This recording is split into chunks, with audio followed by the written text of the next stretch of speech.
Good morning, Sunday morning. Good morning, Sunday morning. Good morning to everyone except for Senator Sheldon Whitehouse, who had a stunning tweet this morning. Thanks for joining. I go by Osiris, the channel's Middle MAGA. You can search YouTube, you can search the web, you can go to middlemaga.com and find me. It's a lot easier now with that name.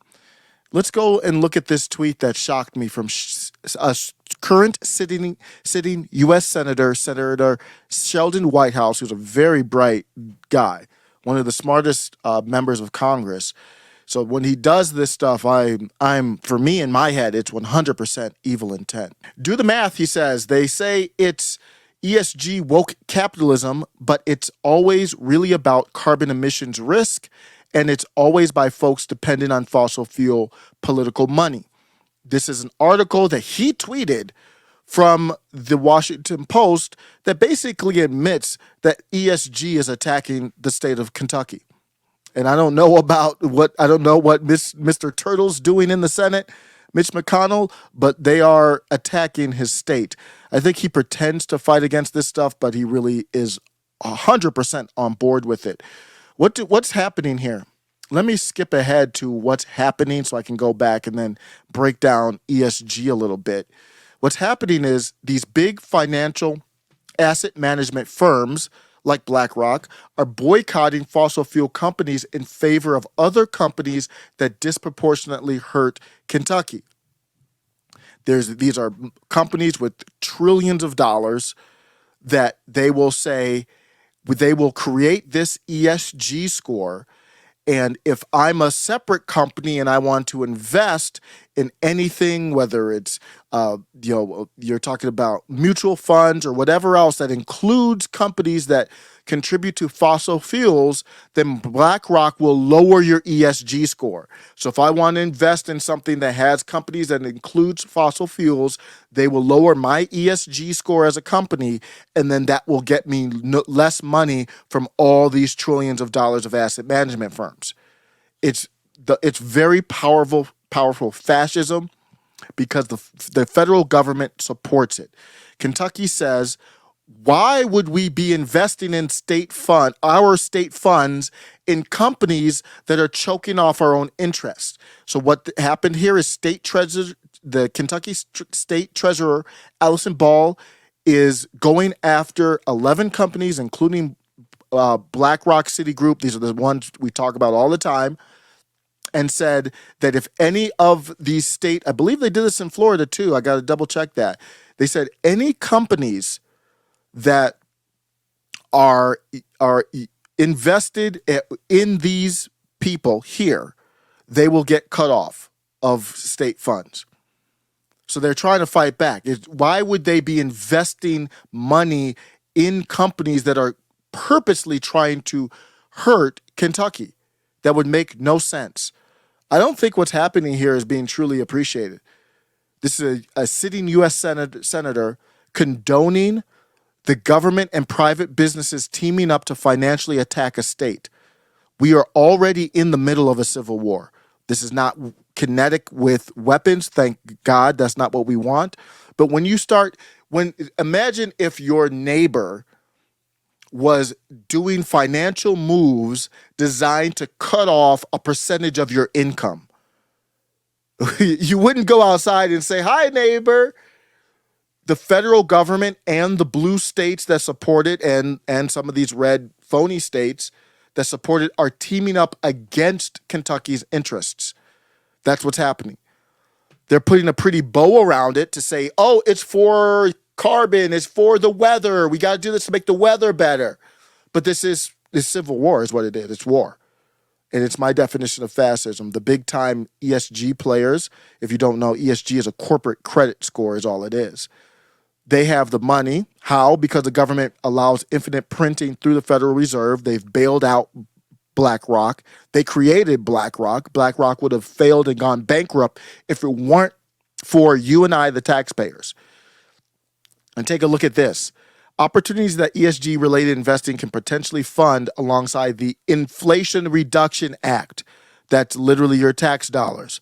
So the Washington Post is connecting ESG-related investing, which is private, just like the Twitter argument. It's private. We're not involved with it. They're a private industry. They can make up their own credit score. And then you tie it into government spending. Most people aren't following this, but it's going to hurt. It's going to come and affect all of us if we don't support people like Allison Ball, who I don't know. But in this act, I fully support her going after them. SBF, Sam Bankman-Fried, admitted that ESG was a scam. The famous Ponzi scheme dude, Mr. Bankman-Fried virtue signaled by committing to make FTX carbon neutral. Then he said, we're giving millions each year to launch sustainability-related initiatives. Then after he got caught, he said, in the future, I'm going to care less about the dumb, contentless, good actor framework. What matters is what you do is actually, if what you're doing is actually good or bad. Not just talking about doing good or bad or using ESG language. That is a quote from Mr. Sam Bankman-Fried, admitting it was just a scam, to him at least. The FTX Ponzi scheme got a higher leadership and governance ESG score than Exxon. Its leadership and governance ESG score for FTX Trading Limited, 50. For Exxon, 38. It's right there in front of you. Sheldon Whitehouse is really gaslighting people like me who are following it and then trying to lead the zombies and the ignorant to their own slaughter. Financial asset management firms are boycotting fossil fuels. Kentucky says we're not going to spend any more money with them.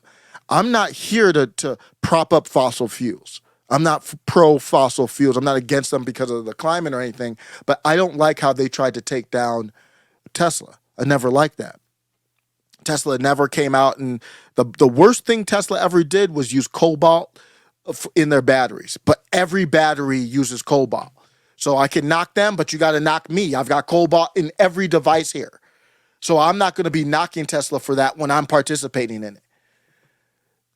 Tesla never did anything like this against free market principles. Now, they took money from the government, but the government had already had those programs in place. Tesla has come out and said, if you want to eliminate all the programs for everyone, then do that. So, but back to the ESG, how are the Fed? So the Washington Post article admits that ESG is trying to choke out fossil fuels, but their take is Kentuckians shouldn't worry because it's not really a signature part of their economy. It's only a little bit. The state treasurer, Allison Ball, said it is a significant part of it's a signature part of our energy industry. The Washington Post, Sheldon Whitehouse, and the government are saying, oh, no, it's only 12,000 state jobs directly linked to fossil fuels. It's only 0.6%, and they're trying to break it down and saying it's not as much as you think. Who is the federal government to tell a state how significant a sector is in their state economy? I'm going to end with this. If we don't, there are going to be a lot of layoffs and financial destruction. We can't afford to be ignorant to this stuff. When they go against free market principles, what that does is crush small, medium businesses. You get people laid off. People are laid off, they can't spend money anymore.